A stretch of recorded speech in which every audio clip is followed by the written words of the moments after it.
Entre mythe et réalité, les deux récits de la création dans la Genèse. Plongeons directement dans le cœur du mystère.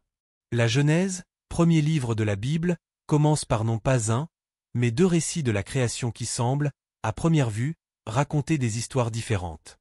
Vous les avez probablement lus, mais avez-vous remarqué les différences frappantes entre ces deux textes placés côte à côte? Ce qui est fascinant, c'est que ces récits ne racontent pas exactement la même histoire. Avant de vous exclamer « Attendez, n'est-ce pas censé être un seul grand récit cohérent ?» Examinons de plus près ces textes fondateurs. Dans le premier chapitre de la Genèse, nous découvrons un compte rendu cosmique et ordonné de la création. Structuré, méthodique, il se déroule sur 6 jours consécutifs. D'abord apparaît la lumière, chose étonnante, avant même le soleil. Puis vient la séparation des eaux, l'émergence de la terre ferme, l'apparition des plantes, des animaux, et finalement, au 6e jour, l'humanité, créée hommes et femmes simultanément. Le récit nous présente un Dieu qui se tient au-dessus de sa création, qui parle et fait surgir les choses du néant, qui contemple son œuvre et la juge bonne. C'est une divinité transcendante qui crée depuis les hauteurs. Puis arrive le 2e chapitre, et soudain, nous basculons dans une atmosphère complètement différente. Le récit commence par une terre aride, sans végétation, sans pluie, sans humain. Dieu descend des cieux, plonge ses mains dans la poussière littéralement et façonne Adam, avant de souffler dans ses narines le souffle de vie. Ce Dieu-là est proche, impliqué, tactile. La suite des événements diffère également. Dieu plante un jardin, crée ensuite les animaux, et finalement, après avoir constaté la solitude d'Adam, forme Ève à partir d'une de ses côtes. La séquence entière dégage une impression d'intimité, presque d'expérimentation, bien loin du Créateur distant et tout-puissant du premier chapitre. Pourquoi cette différence? Ces récits semblent présenter deux portraits distincts de Dieu, de la création et de l'humanité. Dans le premier chapitre, l'homme et la femme sont créés ensemble, à l'image de Dieu, égaux. Dans le second, Adam apparaît d'abord, et Ève vient plus tard, comme pour répondre à un besoin, celui de combattre la solitude d'Adam. C'est un changement de ton considérable, n'est-ce pas? Les érudits débattent de cette question depuis des siècles. Ces deux textes ne sont pas simplement deux versions du même récit, mais deux histoires distinctes, qui ont été d'une certaine façon assemblées dans un même livre.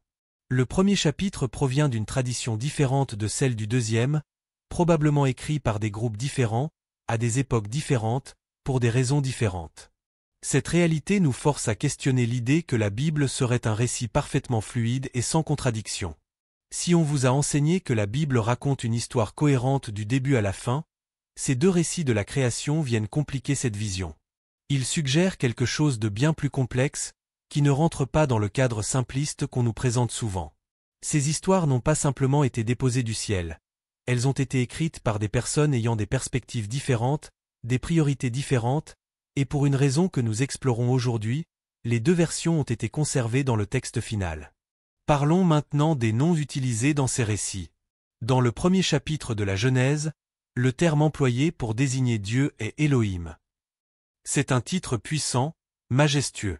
Mais voici un détail fascinant, Elohim est en réalité un mot pluriel en hébreu. Oui, pluriel. Cependant, ne vous emballez pas en pensant qu'il s'agit de plusieurs divinités, car les formes verbales dans le texte hébreu sont singulières. Comment expliquer ce paradoxe? Certains chercheurs avancent que cette particularité pourrait refléter d'anciennes croyances israélites, avant qu'elles ne deviennent strictement monothéistes. Elohim serait un vestige d'une époque où les gens croyaient en de multiples divinités, tout en se concentrant sur une seule, une sorte de phase transitionnelle dans leur théologie. Réfléchissez dans le monde antique, les cultures polythéistes étaient omniprésentes. Les Égyptiens, les Babyloniens, les Cananéens eux tous avaient des panthéons fournis. Et au milieu de ce contexte, les Israélites développaient cette idée révolutionnaire d'une divinité suprême unique. Mais leur langage, leur culture, portaient encore les traces de cette vision du monde polythéiste antérieur. Passons maintenant au deuxième chapitre. Le nom change soudainement. Ce n'est plus simplement Elohim, mais Yahvé Elohim traduit par l'Éternel Dieu dans de nombreuses versions françaises. Ce changement n'est pas anodin. Yahvé est personnel, c'est le nom d'alliance, celui que Dieu donne lorsqu'il fait une promesse à son peuple. Pourquoi utiliser deux termes différents pour Dieu? La réponse pourrait se trouver dans les sources de ces textes. Le premier chapitre proviendrait d'une tradition sacerdotale, un groupe préoccupé par la structure, l'ordre, la vision cosmique. Le deuxième chapitre émanerait d'une tradition différente, la tradition yaviste, centrée sur la relation personnelle avec Dieu. Yahvé n'est pas une divinité lointaine, il est là, les mains dans la terre, formant l'homme de la poussière, marchant dans le jardin. Nous avons donc deux traditions distinctes, deux noms pour Dieu, et deux façons de concevoir la création. Elohim est le Dieu de puissance, le Dieu de l'univers, celui qui crée tout par sa parole. Yahvé est le Dieu proche, impliqué, qui marche aux côtés de l'humanité. La Bible conserve ces deux visions côte à côte, non par erreur, mais délibérément. Ces textes ont été compilés ensemble pour une raison précise. Ils reflètent l'évolution de la manière dont les peuples anciens concevaient leur relation avec le divin. Parfois Dieu est transcendant, au-dessus de tout, et d'autres fois, il est intime, personnel. Plongeons maintenant dans un sujet encore plus intrigant. Les sources qui ont donné naissance à ces récits de la création. Car ces deux histoires ne sont pas apparues de nulle part. Elles proviennent de traditions différentes, de voies distinctes au sein de la culture israélite ancienne. Et croyez-moi, cette compréhension change radicalement notre lecture de la Genèse. Ce que nous observons ici relève de ce que les spécialistes appellent l'hypothèse documentaire. Je sais que cela sonne académique, mais restez avec moi, c'est véritablement fascinant. Cette théorie suggère que les 5 premiers livres de la Bible, y compris la Genèse, n'ont pas été écrits par une seule personne comme Moïse, mais par différents auteurs appartenant à différentes époques. Ces textes ont ensuite été assemblés pour créer ce que nous appelons aujourd'hui la Torah. Décortiquons ceci. Le premier chapitre de la Genèse est généralement attribué à ce que les chercheurs nomment la source P ou source sacerdotale. Ces rédacteurs étaient préoccupés par l'ordre, la hiérarchie et le rituel. Leur récit de la création reflète ces préoccupations. Tout se déroule selon un processus structuré, étape par étape, sur 6 jours. C'est presque liturgique, comme si un temple cosmique était en construction. Voilà pourquoi le premier chapitre semble si formel, si distant. Il nous présente Dieu comme un architecte suprême concevant l'univers avec des actions précises et délibérées. Mais le deuxième chapitre dégage une toute autre atmosphère. Il émane de ce qu'on appelle la source J ou source yaviste. Les écrivains yavistes n'étaient pas des prêtres, mais des conteurs. Ils ne s'intéressaient pas tant à la grande image cosmique qu'à l'expérience humaine personnelle. C'est pourquoi le Dieu du deuxième chapitre semble si proche, si impliqué. Il ne se contente pas de parler les choses à l'existence depuis les hauteurs, il façonne Adam de ses mains, insuffle la vie en lui, marche dans le jardin. C'est un Dieu présent, qui interagit directement avec l'humanité. Ces deux sources ne sont pas contemporaines. La tradition yaviste est plus ancienne, probablement rédigée durant les premiers jours de la monarchie en Israël, peut-être vers l'époque du roi David. La source sacerdotale, quant à elle, est plus tardive, élaborée après l'exil des Israélites à Babylone. Pourquoi est-ce important? Parce que cela montre que la Bible n'a pas été écrite dans un vide. Elle a été façonnée par les circonstances politiques, sociales et religieuses de son temps. Les rédacteurs sacerdotaux vivaient l'exil babylonien, un événement traumatisant qui bouleversait leur monde. Leur récit de la création reflète un désir d'ordre face au chaos. Pas étonnant que leur Dieu soit si puissant, si maître de la situation. Mais les yavistes évoluaient dans un contexte différent. Ils se concentraient sur la relation intime entre Dieu et son peuple, car ils traversaient une période de croissance, de construction nationale. Et pourtant, ces deux sources, malgré leurs différences, ont été préservées, tissées ensemble dans la Genèse que nous connaissons aujourd'hui. Pourquoi? Parce qu'elles offraient toutes deux quelque chose d'essentiel. L'une donnait une vision de la puissance divine, l'autre procurait un sentiment de proximité divine. Voilà ce qui rend cette découverte si révolutionnaire. La Bible n'est pas une voie unifiée. C'est une conversation, voire un débat, entre différents groupes ayant des perspectives distinctes sur l'identité de Dieu et sur la manière dont le monde a été créé. Parlons maintenant plus spécifiquement d'Adam et Ève, et de la façon étrange dont ils apparaissent dans ces deux récits de la création. Si vous avez lu le premier chapitre de la Genèse, vous avez peut-être remarqué quelque chose d'intéressant. L'homme et la femme sont créés. Simultanément. Homme et femme il les créa, nous dit le texte. C'est rapide, c'est net, et il n'y a aucune mention spécifique d'Adam ou d'Ève. Ils sont simplement créés ensemble, tous deux à l'image de Dieu. On pourrait presque y voir une affirmation d'égalité, n'est-ce pas? Mais arrivé au deuxième chapitre, l'histoire change complètement. Ici, Adam est créé en premier. Il est formé de la poussière de la terre, reçoit le souffle de vie, et est placé dans le jardin d'Éden. Ève n'apparaît que plus tard, et comment est-elle créée? À partir d'une côte d'Adam, essentiellement comme une partie de lui. Ce n'est pas qu'une différence narrative mineure. C'est un changement fondamental dans la façon dont l'humanité est présentée. Le premier chapitre semble presque progressiste pour l'époque ancienne. L'homme et la femme, tous deux faits à l'image de Dieu, tous deux créés ensemble. Mais le deuxième chapitre raconte une toute autre histoire, littéralement. Dans cette version, Adam est central, et Ève est un ajout tardif, créé pour résoudre un problème, la solitude d'Adam. Ne minimisons pas l'impact de cette présentation. C'est de là que découlent nombre de visions patriarcales traditionnelles.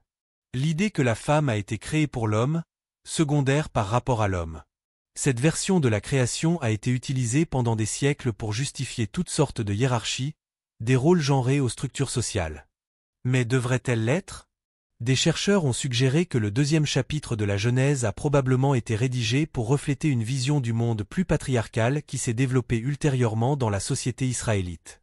Il ne s'agissait pas seulement de raconter l'histoire de la création, mais aussi de renforcer les structures sociales de l'époque.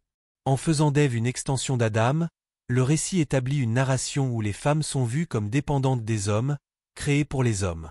C'est subtil, mais puissant. Cela pourrait expliquer pourquoi les deux récits ont été conservés malgré leurs différences. Le récit sacerdotal du premier chapitre pourrait représenter une tradition plus ancienne, peut-être plus égalitaire, tandis que le récit yaviste du deuxième chapitre reflète une société où les hommes dominaient et où les rôles des femmes étaient définis par leur relation aux hommes. Examinons maintenant quelque chose qui bouscule notre façon habituelle de penser la Bible, l'ordre de la création. Si vous avez été attentif, vous aurez noté que la chronologie dans le premier chapitre est assez claire. Dieu crée l'univers en 6 jours, et tout se déroule selon une séquence bien définie. D'abord les cieux et la terre, puis les plantes, les animaux, et enfin, le 6e jour, l'humanité. C'est ordonné, c'est logique. Mais passé au deuxième chapitre, et soudain, l'ordre est complètement bouleversé. Dans ce récit, Adam est créé en premier, avant toute plante ou animal. L'ensemble paraît moins structuré, plus réactif. Dieu forme Adam à partir de la terre, puis réalise qu'Adam a besoin de nourriture, alors il crée les plantes. Ensuite, il remarque qu'Adam est seul, alors il crée les animaux. Et quand cela ne fonctionne pas, il crée finalement Ève. C'est comme si l'histoire de la création passait d'un plan parfaitement exécuté à une série de décisions prises sur le moment.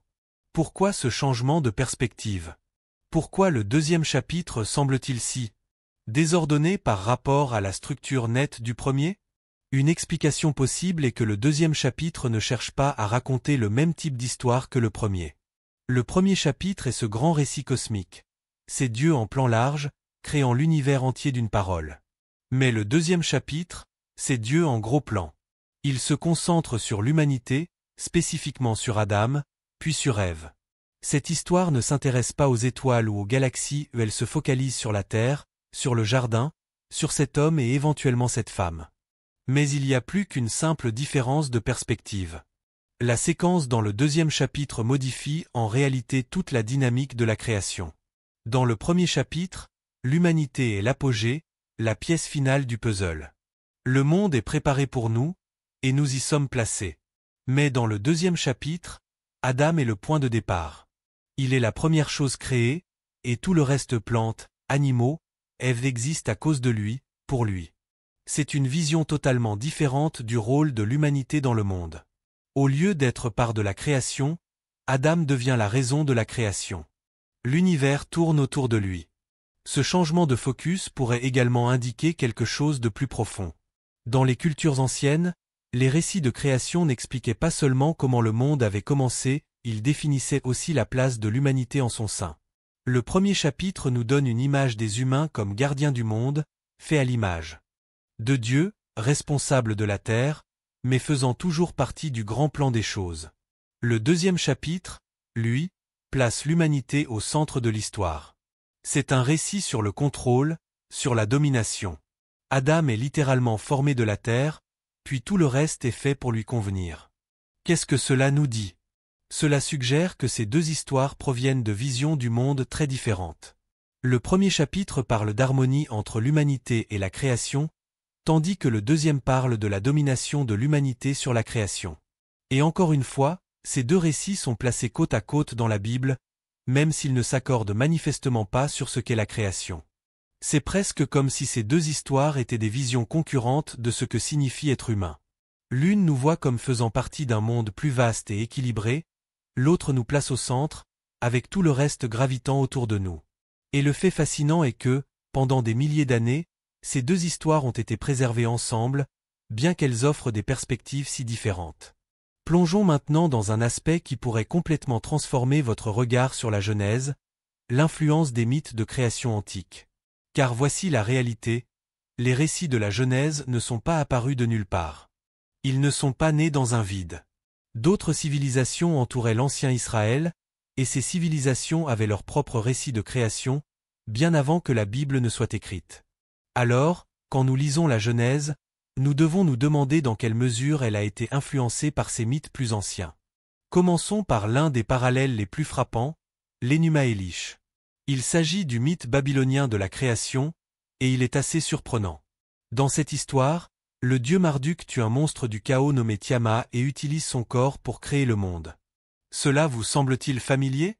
Cela devrait, car le premier chapitre de la Genèse commence avec Dieu qui met de l'ordre dans le chaos, dans la terre informe et vide, avec les ténèbres au-dessus de l'abîme. L'idée d'un chaos à queue primordial qui doit être maîtrisé est un thème que l'on retrouve dans de nombreuses cultures anciennes. Et l'Enuma Elish est plus ancien que la Genèse.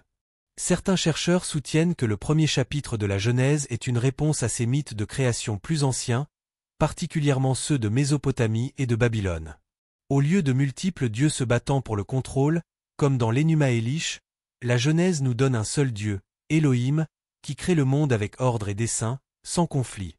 Mais les fondements de l'histoire, l'idée de créer à partir du chaos, sont étrangement similaires. Parlons de l'épopée d'Atrahasie, une autre histoire mésopotamienne ancienne. Dans celle-ci, les dieux créent les humains à partir d'argile et, écoutez bien, ils le font pour soulager les dieux du fardeau du travail. Les humains sont créés pour faire le travail que les dieux ne veulent pas faire. Maintenant, passons au deuxième chapitre de la Genèse. Dieu forme Adam de la poussière de la terre, puis que fait-il? Il place Adam dans le jardin d'Éden pour le cultiver et le garder. C'est presque comme si la Bible avait repris ce thème plus ancien, la création des humains pour s'occuper de la terre, et l'avait adapté en une histoire plus personnelle sur la relation de l'homme avec Dieu. Le jardin d'Éden lui-même semble faire écho à un autre lieu ancien, Dilmun, le paradis de la mythologie sumérienne. Dans l'histoire sumérienne, Dilmun est une terre où tout est pur, où il n'y a ni maladie ni mort, et où les dieux vivent en harmonie. Les parallèles avec l'Éden sont difficiles à ignorer. Les deux sont des lieux de perfection où les premiers humains sont placés pour vivre en paix, jusqu'à ce que quelque chose se produise qui leur fasse perdre cette vie parfaite. Alors, que se passe-t-il réellement ici? La Genèse n'est-elle qu'une nouvelle version de ces mythes plus anciens? Pas tout à fait, mais ce que nous voyons, c'est que les écrivains bibliques ont clairement été influencés par les récits qui les entouraient. Ils ont pris des éléments de ces mythes anciens et les ont retravaillés en quelque chose de nouveau, quelque chose qui correspondait à leur compréhension de Dieu et de l'humanité. La Genèse n'est pas qu'un simple récit de création isolée. Elle fait partie d'une conversation plus large qui se déroulait dans le monde antique sur nos origines et notre rôle dans l'univers. Certaines personnes sont mal à l'aise avec l'idée que la Bible aurait pu emprunter à des histoires plus anciennes, mais c'est précisément ce qui rend le texte plus intéressant, et non moins. Cela montre que les rédacteurs bibliques étaient en dialogue avec le monde qui les entourait, qu'ils répondaient aux histoires et aux idées de leur temps. Ils ne se contentaient pas de copier, ils redéfinissaient ce que signifiait la création, à quoi ressemblait la relation de Dieu avec le monde. Et si la Genèse n'avait jamais été conçue comme une histoire unique et unifiée? Et si la Bible nous présentait délibérément de multiples commencements, de multiples façons de voir le monde, l'humanité et Dieu? Nous avons passé tout ce temps à explorer les différences entre le premier et le deuxième chapitre de la Genèse. Les noms contrastés pour Dieu, les ordres de création différents, les influences culturelles des mythes plus anciens. Mais voici le point culminant, peut-être que ces différences ne sont pas des erreurs. Peut-être sont-elles précisément le but recherché. Pourquoi les anciens Israélites auraient-ils inclus deux récits de création différents, l'un après l'autre, s'ils essayaient simplement de nous donner un compte rendu direct? Ils auraient pu facilement choisir une version et s'y tenir. Mais ils ne l'ont pas fait. Ils ont conservé les deux histoires, sachant parfaitement qu'elles ne s'alignaient pas parfaitement. Et voici pourquoi c'est important. La Genèse ne nous dit pas seulement comment le monde a été créé. Elle nous invite à une conversation sur ce que signifie la création. Dans le premier chapitre, vous avez ce Dieu tout-puissant qui parle l'univers à l'existence avec une autorité cosmique. C'est ordonné, c'est grandiose, c'est inspirant. Mais dans le deuxième chapitre, vous obtenez une image plus intime. Dieu formant l'homme de ses propres mains, marchant dans le jardin, personnellement impliqué dans l'histoire de l'humanité. Deux visions très différentes de la création, mais chacune nous donne un aperçu d'un aspect différent de qui est Dieu. En incluant les deux histoires, la Bible nous dit quelque chose de profond. Il n'y a pas qu'une seule façon de comprendre le divin. Elle nous offre de multiples perspectives, car Dieu, la création et notre place dans le monde sont trop vastes, trop complexes pour être capturés par une seule narration. Et voici où cela devient encore plus profond. Tout au long du reste de la Bible, nous voyons ce schéma se répéter encore et encore. Différentes voix, différentes perspectives, parfois même différentes versions de la même histoire. La Bible n'a pas peur de la tension ou de la contradiction.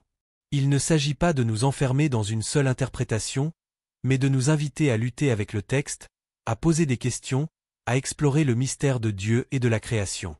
Alors, que signifie tout cela pour nous? Cela signifie que lorsque nous lisons la Genèse, nous ne cherchons pas seulement des réponses. Nous nous engageons dans un récit riche et multidimensionnel qui nous met au défi de penser plus grand, d'embrasser la complexité et de voir le divin de manière nouvelle et inattendue. Nous allons maintenant approfondir certaines des implications théologiques de ces différents récits de création, car elles vont bien au-delà de simples différences textuelles. Elles touchent à notre compréhension fondamentale de Dieu, de l'humanité et de notre relation au monde. Une question centrale que soulèvent ces récits divergents est celle de l'intention divine pour l'humanité. Dans le premier chapitre, les humains sont bénis et reçoivent le commandement de remplir la terre et de la soumettre. Ils doivent dominer sur les poissons, les oiseaux, et tous les animaux. Cette vision présente l'humanité comme ayant autorité sur la création, presque comme des régents divins sur terre. Mais dans le deuxième chapitre, Adam est placé dans le jardin pour le cultiver et le garder. Le mandat est différent, non pas dominer, mais prendre soin. L'image n'est plus celle d'un souverain, mais d'un gardien. Ces deux visions de la relation humaine avec la nature ont profondément façonné notre théologie et même nos attitudes sociétales. La première a parfois été utilisée pour justifier l'exploitation sans frein des ressources naturelles, tandis que la seconde encourage une éthique de l'intendance responsable. Le portrait de la justice divine varie également. Dans le premier chapitre, Dieu voit que tout ce qu'il a fait est très bon. La justice semble liée à l'ordre cosmique, à la place appropriée de chaque chose dans la création. Dans le deuxième chapitre, avec l'introduction de l'arbre de la connaissance du bien et du mal, la justice devient plus relationnelle, liée à l'obéissance et à la confiance de l'humain envers son Créateur. Ces différents portraits ne s'annulent pas mutuellement. Au contraire, ils enrichissent notre compréhension de la complexité divine. Dieu est à la fois le Créateur cosmique ordonnant l'univers et le jardinier intime qui marche parmi nous. La justice divine englobe tant l'ordre universel que les relations personnelles. Des chercheurs comme Thomas, un théologien reconnu, suggèrent que ces récits complémentaires nous invitent à une vision plus nuancée de la révélation divine. La Bible ne nous donne pas une photo de Dieu, explique-t-il, mais plutôt un album entier, rempli d'images prises sous différents angles, dans différentes lumières. Cette diversité de perspectives soulève des questions importantes sur l'inspiration biblique. Si nous reconnaissons que ces récits proviennent de différentes sources humaines, avec leur propre contexte et préoccupations théologiques, comment comprendre l'idée que la Bible est la parole de Dieu? Peut-être que l'inspiration ne signifie pas que Dieu a dicté chaque mot, mais plutôt qu'il a œuvré à travers le processus humain d'écriture, d'édition et de compilation. L'inspiration pourrait résider précisément dans cette conversation théologique que les textes entretiennent entre eux, une conversation à laquelle nous sommes invités à participer. Comme le souligne Rachel, une philosophe biblique, la vérité de l'écriture n'est pas monolithique mais polyphonique. Elle nous parvient à travers une multiplicité de voix humaines qui, ensemble, transmettent quelque chose de plus grand que ce que chacune pourrait exprimer individuellement. Cette approche nous libère de l'obligation de harmoniser artificiellement des textes qui n'étaient jamais destinés à être parfaitement alignés. Au lieu de cela, nous pouvons apprécier chaque récit pour ce qu'il nous offre. Des perspectives complémentaires, parfois en tension créative, sur le mystère de notre relation avec Dieu et avec la création. De plus, ces récits nous invitent à réfléchir à notre propre façon d'interpréter les textes sacrés. Samuel, un érudit biblique contemporain, observe que nos méthodes d'interprétation révèlent souvent davantage sur nos propres préoccupations que sur le texte lui-même. Si nous cherchons une science littérale dans la Genèse, c'est peut-être parce que notre culture moderne valorise ce type de connaissances. Mais les récits de création n'étaient probablement pas écrits pour répondre à des questions scientifiques modernes sur l'origine de l'univers. Ils s'adressaient plutôt à des questions plus profondes. Qui est Dieu? Qui sommes-nous en tant qu'humains? Quelle est notre relation avec le reste de la création? Quelle est la source du bien et du mal? Les auteurs bibliques utilisaient le langage et les images de leur temps, influencés par les mythes de création qui circulaient dans leur culture, pour explorer ces questions fondamentales. En reconnaissant cela, nous pouvons libérer ces textes du fardeau injuste de devoir fonctionner comme des manuels scientifiques modernes. Cette approche n'affaiblit pas l'autorité ou la valeur de l'écriture. Au contraire, elle honore l'intention originelle des textes et nous permet d'entendre plus clairement leur message théologique essentiel. En fin de compte, les deux récits de création nous offrent non pas une vision monolithique de Dieu et de la création, mais une mosaïque riche de perspectives complémentaires. Ensemble, ils nous invitent à un engagement plus profond avec les Écritures, un qui embrasse la complexité, apprécie la diversité des voix, et reste ouvert aux mystères qui dépassent notre compréhension. En parlant du mystère, examinons maintenant comment ces deux récits de création impactent notre compréhension de la nature humaine elle-même. Cette question est fondamentale car elle touche à l'essence même de notre identité, de notre but, et de nos relations les uns avec les autres. Dans le premier chapitre de la Genèse, les humains sont décrits comme créés à l'image de Dieu, une expression profonde qui a généré d'innombrables interprétations théologiques. Cette image divine est attribuée simultanément à l'homme et à la femme, suggérant une égalité fondamentale entre les sexes. Les humains sont bénis ensemble, chargés ensemble de la responsabilité de la création. Le professeur Eliana, spécialiste des études bibliques, fait remarquer que cette vision de l'humanité comme portant collectivement l'image divine a des implications révolutionnaires. Elle suggère une dignité inhérente à chaque personne, indépendamment du genre, de la race ou du statut social. Mais le deuxième chapitre présente une perspective différente. Adam est formé d'abord, puis Ève est créée comme son aide ou sa compagne assortie. Cette séquence a souvent été interprétée comme établissant une hiérarchie, avec la femme dans un rôle subordonné. Cependant, comme le souligne Jonathan, un théologien spécialisé dans les questions de genre dans la Bible, le terme hébreu Ézer traduit par aide n'implique pas l'infériorité. Le même mot est utilisé ailleurs dans la Bible pour décrire Dieu lui-même comme l'aide d'Israël. Il s'agit plutôt d'un partenariat complémentaire. Ces deux perspectives sur la création humaine, l'une soulignant l'égalité simultanée, l'autre mettant en avant la complémentarité séquentielle, reflètent peut-être différentes facettes de la complexité des relations humaines. Elles nous rappellent que notre compréhension de l'identité humaine doit être assez nuancée pour englober à la fois l'égalité fondamentale de tous les humains et la beauté de nos différences complémentaires. De plus, ces récits offrent des perspectives contrastées sur la relation entre les humains et le reste de la création. Dans le premier chapitre, l'humanité est présentée comme ayant domination sur les animaux, une position qui semble hiérarchique.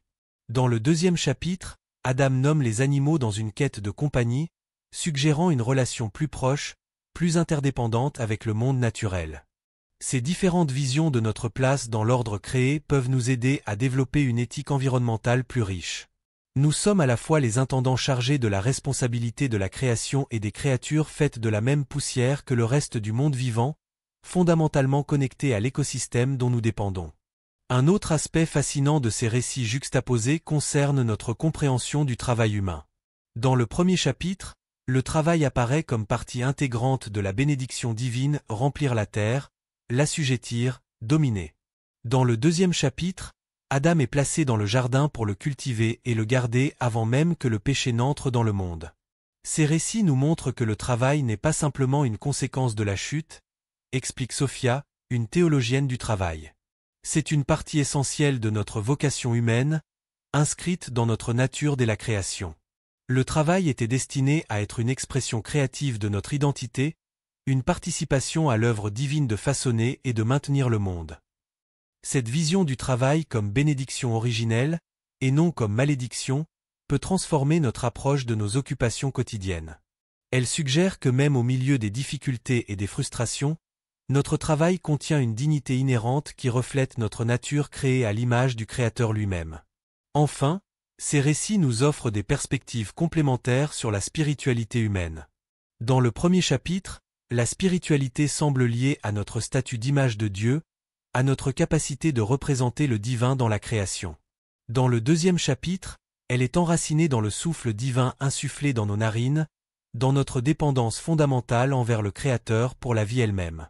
Michael, un contemplatif qui a passé des décennies à méditer sur ces textes, observe que ces deux dimensions de la spiritualité, notre dignité comme porteur de l'image divine et notre dépendance fondamentale du souffle divin, sont essentielles à une vie spirituelle équilibrée. Sans la première, nous tombons dans l'autodépréciation. Sans la seconde, dans l'orgueil spirituel. En reconnaissant la richesse théologique de ces récits apparemment contradictoires, nous découvrons qu'ils ne s'opposent pas mais se complètent. Ensemble, ils nous offrent une vision plus complète de qui nous sommes en tant qu'humains et des êtres complexes créés à l'image divine, formés de la poussière de la terre, appelés à la fois à dominer et à servir, dotés d'une dignité égale et pourtant merveilleusement divers. Cette compréhension nuancée de notre nature est peut-être l'un des cadeaux les plus précieux que ces récits de création continuent de nous offrir, des millénaires après leur première rédaction. Arrivé à ce point de notre exploration, une question fondamentale se pose: comment lire ces textes aujourd'hui? Comment aborder ces récits de création, avec leurs différences et leurs tensions, d'une manière qui respecte à la fois leur contexte historique et leur signification continue pour les communautés de foi? L'approche littéraliste, qui considère ces textes comme des comptes rendus scientifiques ou historiques précis, se heurte inévitablement aux contradictions apparentes entre les deux récits. Comment Adam peut-il être créé à la fois avant et après les animaux? Comment les plantes peuvent-elles apparaître à la fois avant et après l'humanité? Mais peut-être que ces questions reflètent des préoccupations modernes que les auteurs anciens ne partageaient pas. Les récits de la Genèse n'ont jamais prétendu être des manuels scientifiques. Ils répondaient à des questions différentes, des questions de signification, de but, d'identité. David, un scientifique et théologien contemporain, suggère que lire la Genèse à travers le prisme de nos attentes scientifiques modernes, c'est comme utiliser un marteau pour visser une ampoule. Nous utilisons le mauvais outil pour la tâche et nous finissons par faire violence au texte. Une approche plus fructueuse pourrait être de reconnaître le genre littéraire de ces récits non pas comme de l'histoire au sens moderne, mais comme ce que les chercheurs appellent parfois de l'étiologie théologique. Ce sont des récits qui utilisent un langage évocateur et symbolique pour explorer les questions les plus profondes de l'existence humaine. Pourquoi sommes-nous ici? Quelle est notre relation avec le divin? Pourquoi y a-t-il de la souffrance? Cette approche ne diminue pas l'autorité ou l'inspiration des textes. Au contraire, elle les prend au sérieux dans leurs propres termes, reconnaissant qu'ils communiquent des vérités profondes à travers des moyens qui transcendent le factuel littéral. Les histoires de la Genèse sont vraies, affirme Anna, une bibliste, non pas au sens où elles nous disent exactement comment les montagnes et les océans ont pris forme physiquement, mais au sens où elles nous révèlent des vérités fondamentales sur Dieu, l'humanité, et notre relation avec la création, des vérités qui restent pertinentes quelle que soit notre compréhension scientifique de l'évolution cosmique. Cette approche permet aux lecteurs contemporains d'engager ces textes d'une manière qui honore à la fois les découvertes scientifiques modernes et les intuitions théologiques des auteurs bibliques. Nous n'avons pas à choisir entre la science et la foi, entre les faits et la signification. De plus, cette lecture reconnaît que le but principal de ces récits n'était pas de satisfaire notre curiosité sur les mécanismes physiques de la création, mais de nous orienter vers une relation juste avec Dieu, les uns avec les autres, et avec toute la création. En lisant la Genèse de cette façon, nous pouvons apprécier comment ces deux récits contrastés, loin d'être un problème à résoudre, constituent une richesse à explorer. Leur juxtaposition nous invite à une conversation théologique continue, une conversation qui a commencé il y a des milliers d'années et qui continue aujourd'hui. Comme l'observe James, un historien de l'interprétation biblique, chaque génération lit ces textes avec de nouvelles questions, de nouvelles préoccupations. Et de façon remarquable, ces récits anciens continuent d'offrir des ressources pour penser notre place dans un monde en constante évolution. En fin de compte, les deux récits de création dans la Genèse nous rappellent que la vérité divine est trop riche, trop complexe pour être contenue dans une seule perspective humaine. Comme un joyau à multiples facettes, elle doit être contemplée sous différents angles pour être pleinement appréciée. Et c'est peut-être là que réside la sagesse profonde des rédacteurs bibliques qui ont choisi de conserver ces deux récits côte à côte. Ils nous ont légué non pas une formule simple ou une explication définitive, mais une invitation à entrer dans le mystère, à explorer la profondeur, à embrasser la complexité de notre relation avec le divin. En conclusion, les récits de création dans la Genèse ne sont pas simplement des textes anciens figés dans le passé. Ils sont des partenaires de conversation vivants qui continuent d'inspirer, de provoquer, et de transformer ceux qui s'engagent avec eux dans un esprit d'ouverture et de révérence. Comme nous avons pu le voir tout au long de cette exploration, les deux récits de la création dans la Genèse nous offrent bien plus qu'une simple chronologie des origines du monde. Ils nous présentent une riche tapisserie de perspectives théologiques sur Dieu, l'humanité, et notre place dans l'univers. En reconnaissant leurs différences dans les noms divins utilisés, dans l'ordre de la création, dans la manière dont l'humanité est formée, nous découvrons non pas des erreurs ou des contradictions à résoudre, mais une invitation à une compréhension plus nuancée et multidimensionnelle. Ces récits nous rappellent que le divin transcende nos catégories et nos formulations. Dieu est à la fois le Elohim cosmique qui parle l'univers à l'existence et le Yahvé intime qui forme l'humanité de ses mains et marche dans le jardin à la brise du jour. De même, notre propre identité humaine est complexe et multifacette. Nous sommes à la fois créés à l'image divine, dotés de dignité et d'autorité, et formés de la poussière, fondamentalement connectés à la terre et dépendants du souffle divin pour notre existence même. Notre relation avec le reste de la création est également nuancée, nous sommes appelés à la fois à dominer, en tant qu'intendant responsable et à cultiver et garder en tant que jardinier attentionné. En embrassant la richesse de ces perspectives complémentaires plutôt qu'en essayant de les forcer dans un cadre monolithique, nous découvrons une sagesse plus profonde que ce que toute interprétation unique pourrait offrir. Cette approche nous invite également à une certaine humilité herméneutique. Si les auteurs bibliques eux-mêmes ont préservé des perspectives multiples et parfois en tension, peut-être devrions-nous être prudents quant à nos propres certitudes interprétatives absolues. Au lieu de chercher à avoir raison sur chaque détail textuel, nous pourrions plutôt nous joindre à la conversation théologique que ces textes ont initiée, une conversation qui se poursuit depuis des millénaires à travers diverses cultures et communautés de foi. 3 leçons essentielles émergent de notre étude. Premièrement, la révélation divine s'accommode de la diversité humaine. Dieu a choisi de se révéler à travers des voies multiples, reflétant différentes perspectives et préoccupations. Cette diversité n'est pas un obstacle à la vérité divine mais plutôt un véhicule pour sa plénitude. Deuxièmement, les tensions textuelles peuvent être productives théologiquement. Les différences entre les récits de création nous invitent à une réflexion plus profonde, nous empêchant de nous installer dans des interprétations simplistes ou réductrices. Troisièmement, la Bible nous invite à un engagement actif plutôt qu'à une réception passive. Ces textes ne nous offrent pas simplement des réponses toutes faites, mais nous invitent à participer à une exploration continue du mystère divin. Ces leçons soulèvent à leur tour des questions stimulantes pour notre réflexion personnelle. Comment nos propres présupposés culturels et théologiques influencent-ils notre lecture de ces textes anciens? Quelles perspectives pourrions-nous manquer en raison de nos propres angles morts? Si Dieu a choisi de se révéler à travers des voies multiples et diverses, quelles implications cela a-t-il pour la façon dont nous valorisons la diversité dans nos communautés religieuses aujourd'hui? Comment pouvons-nous honorer à la fois l'héritage de ces textes anciens et notre compréhension scientifique moderne de l'univers, sans faire violence ni à l'un ni à l'autre? Ces questions n'appellent pas des réponses faciles ou définitives. Elles nous invitent plutôt à un cheminement continu, à une conversation ouverte, à un engagement respectueux avec ces textes fondateurs qui continuent de façonner notre compréhension du divin et de l'humain. En fin de compte, les récits de création dans la Genèse, avec toutes leurs différences et complémentarités, nous rappellent que la vérité divine est plus comme une symphonie que comme une note unique riche en harmonie, en contrepoint, en mouvements variés qui, ensemble, créent quelque chose de plus grand que la somme de ses parties.